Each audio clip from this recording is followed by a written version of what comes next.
ઘેરના મેળામાં આદિવાસી મહિલાઓ જે આવતી હોય છે તે તમે તસવીરમાં જોઈ શકો છો કે એક જ કલરના કપડાં પહેરીને તેઓ ખાસ આવતા હોય છે ને તમે તસવીરમાં જોઈ શકો આ રીતના અનેક ગ્રુપો જે આવતા હોય છે એ ગ્રુપમાં એ લોકો એક જ કલરના કપડાં પહેરતા હોય છે ને ખાસ કરીને જે ચાંદીના ઘરેણા પહેરતા હોય છે. ચાંદીના જે ઘરેણા છે તેની વાત કરીએ તો ચાંદીના ઘરેણાનું ખૂબ વજન હોય છે. તમે જોઈ શકો છો કે આદિવાસી મહિલાઓ જે છે એ ચાંદીના ઘરેણા પહેરીને અહીંયા આવી છે. ત્યારે મહિલાઓ જે છે એક અન્ય મહિલા જે છે એમની સાથે વાત કરીશું. ચાંદીના ઘરેણા પહેરીને આવ્યા છે. બેન, શું નામ તમારું? સોનિકાબેન. ચાંદીના ઘરેણા કેટલા પહેર્યા છે તમે અને કેટલું વજન હશે? 3 કિલોનું છે. કઈ કઈ વસ્તુ પહેરી છે? હાસડી છે, હાર છે, હાથ ફૂલા છે અને કેળકંદુરો. 3 કિલો ચાંદી પહેર્યું છે.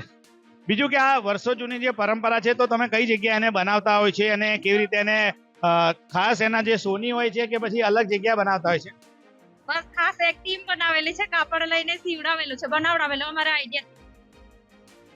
કે આ એક જ કલરના કપડાં પહેરવાની પરંપરા શું છે? અમારી આદિવાસીની સંસ્કૃતિ છે અને જાળવવા માટે પહેરેલું છે અને એક સરખામાં હોય તો બધા એક ટીમ સારી લાગે એટલે. શકો છો કે જે મહિલાઓ જે છે ચાંદીના ઘરેણા ખાસ પહેરીને આવે છે. તમે જોઈ શકો છો કે ખૂબ વજન હોય છે. અન્ય પણ એક બે મહિલા છે એમની સાથે વાત કરજો. બેન, શું નામ તમારું? લીલાબેન. ચાંદી પહેર્યું છે? એમ તો 3 કિલો જેટલું હશે મન. બીજું કે આ જે ચાંદી પહેરવાની જે પરંપરા છે આજે મહિલાઓ બધી નિભાવી રહી છે. ખાસ કરીને જે તમે વિડીયોમાં પણ બતાવીશું કે જ્યાં આદિવાસી જે મહિલાઓ છે લાઈનસર અહીંયા બેઠી છે અને ઘેરના મેળાનો આનંદ લેવા તેઓ આવ્યા છે. ત્યારે આ એક એમની ખાસિયત છે કે ચાંદીના ઘરેણા અને એક કલરના જે કપડાં પહેરીને આવતા હોય છે.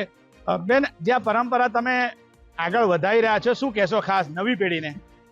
નવી પેઢીને અમે કહીએ છીએ કે અમે જે પરંપરા સાચવીએ છીએ એ પરંપરા બી અમારી જે આગળની પેઢી હશે એ અમારી રીતિ રિવાજ બધું સાચવશે.